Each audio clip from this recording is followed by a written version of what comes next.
Florian Philippot, bonjour. Bonjour. Vous êtes directeur stratégique de la campagne de Marine Le Pen et porte-parole de cette campagne. Vous vouliez nous parler du Monde daté du mercredi 21 décembre. Oui, tout à fait. Je souhaitais vous parler de la une de ce Monde, donc datée du 21 décembre 2011. Je vous la montre. Ces entreprises qui se préparent à la disparition de l'euro. Voilà, donc ça fait la une du Monde.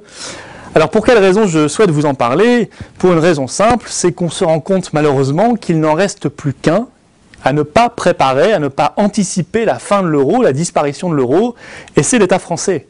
C'est l'État dirigé par Nicolas Sarkozy qui refuse par idéologie totale, par dogmatisme total, d'imaginer même la fin de la monnaie unique et donc qui se refuse à s'y préparer. Et c'est absolument dramatique parce que quand on sait qu'une perspective est de plus en plus certaine et de plus en plus d'économistes le disent, l'euro n'est pas viable, il va exploser. Quand on sait que d'autres acteurs s'y préparent, il y a quelques jours, d'autres articles de presse évoquaient la Banque centrale d'Irlande, la Banque centrale de Suisse, de Grèce, la Banque centrale d'Angleterre, qui sont ou qui ne sont pas dans l'euro, mais qui toutes, en tout cas, préparent un scénario de fin de la monnaie unique. Quand on sait qu'il y a des entreprises, voilà, j'ai lu cet article du Monde, on nous dit que l'entreprise Legrand, par exemple, prépare la fin de l'euro.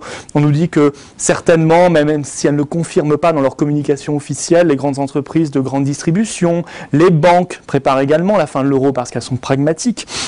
Eh bien, on se dit que ces acteurs-là sont simplement dans une démarche très rationnelle, très normale. Il est normal d'envisager tous les scénarios. Il est même normal et même obligatoire pour un responsable politique d'anticiper les scénarios les plus probables.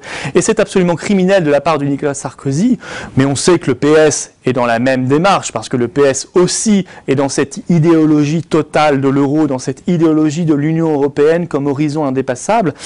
Et quand on sait que, voilà, que ces responsables politiques refusent d'envisager ce qui va se passer, eh bien c'est absolument criminel. C'est absolument criminel parce que on va se retrouver dans une situation où l'euro va exploser, on ne sera pas prêt, et il n'y aura rien de pire que de subir l'éclatement désordonné de la zone euro, l'éclatement d'une monnaie.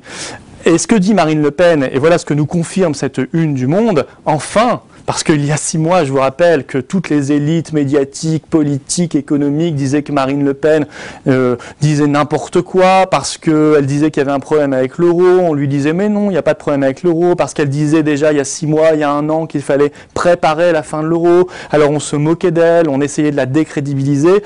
Eh bien on voit bien aujourd'hui, et je suis heureux que le journal de référence l'admette, que c'est Marine Le Pen qui a raison, et qu'elle demande simplement que l'État français, que le gouvernement français fasse son devoir, et son devoir c'est de préparer les choses. Si les entreprises, si les banques, si les autres pays peuvent le faire, eh bien la France doit le faire aussi. Et on voit bien ici qui a raison et qui a tort. Marine Le Pen a raison parce qu'elle joue à fond son rôle de responsable politique qui anticipe, qui demande une fin ordonnée de l'euro avec nos partenaires européens, dans laquelle le couple franco-allemand doit jouer un rôle moteur, un rôle d'initiative. On peut préparer les choses, on doit faire un plan très ordonné, et Marine Le Pen l'a fait, l'a présenté, tout ça est en ligne, tout ça est dans son projet économique, son projet pour la France.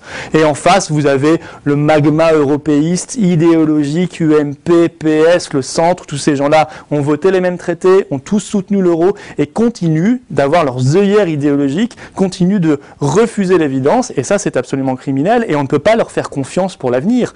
Il faut absolument mettre à la tête de l'État des gens qui sont lucides, qui sont courageux, qui ont les bonnes solutions, qui veulent affronter l'avenir et non pas des gens qui se sont toujours trompés, qui nous ont mis dans un désastre économique total et qui refusent, pire que tout aujourd'hui, d'envisager ce qui est pourtant le plus probable. Merci. Merci.